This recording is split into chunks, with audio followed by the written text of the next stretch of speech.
অপু বিশ্বাস নিজের অ্যাসিস্ট্যান্ট দিয়ে একটি ভিডিও ভাইরাল করে পাবলিককে দেখাতে চাইলো তার আর শাকিব খানের সম্পর্ক অনেক ভালো, কিন্তু পাবলিক দেখলো শাকিব খান আর অপু বিশ্বাসের মাঝের দূরত্ব, সেই সাথে অপু বিশ্বাস কতটা নির্লজ্জ ও ব্যক্তিত্বহীন হয়ে গেছে সেটাও স্পষ্টভাবেই দেখলো। তারা বোঝাতে চাইলো শাকিব খান ও অপু বিশ্বাসের মিলমিশ, অথচ জাতি দেখলো শাকিব খান ও ড্রাইভারের মিল। শাকিব খানের জয়কে নিয়ে আলাদা বসা ও অপু বিশ্বাসকে গাড়ির পিছনে বসা এটাই জোরালো করলো শাকিবের সাথে বুবলির সম্পর্কটা যে আগের থেকে অনেক বেশি ভালো। অপু বিশ্বাস সবসময়ই এইভাবে একটি দলকে বুবলির পিছনে রেখে চক্রান্ত করে নিচু করার জন্য, তাকে ছোট করার জন্য নানা রকম চক্রান্ত করতেই থাকে, কিন্তু সম্মান তো এমনি এমনি পাওয়া যায় না। আল্লাহ তাআলা সম্মান না দিলে কখনো কেউ সম্মানিত হতে পারে না। অপু বিশ্বাসের একটি দল সবসময়ই বুবলি ও বীরকে নিয়ে নানা রকমের নেগেটিভ মন্তব্য করতেই থাকে, এমনকি বুবলির ছেলে শেহজাদ খান বীরকেও সবসময়ই একটি অবৈধ বাচ্চা বলার চেষ্টা করে। যেখানে শাকিব খান নিজে তার সন্তানকে স্বীকৃতি দিয়েছে, সেখানে একটি বাচ্চাকে কিভাবে অবৈধ বলার সাহস পায়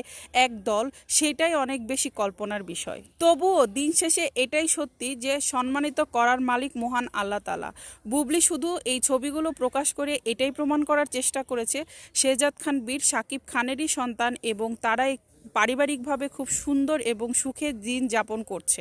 সেটা প্রমাণ করার কিছুই নাই। বুবলির হয়তো এরকম আরও অসংখ্য ছবি আছে, কিন্তু সে সেটা প্রমাণ করতে চায় না। সে জাস্ট ছবিটা দিয়েছে এটাই প্রমাণ করার জন্য বা এটাই দেখানোর জন্য যে তারা ভালো আছে, আর একটি পরিবারকে ভালো থাকতে দেওয়া আমাদের উচিত। এর আগেও বহুভাবে বুবলিকে বিপদের সম্মুখীন করার চেষ্টা করা হয়েছে, তবুও বুবলি ভালো আছে, তার সন্তান ও স্বামী নিয়ে সামনেও ভালো থাকবে।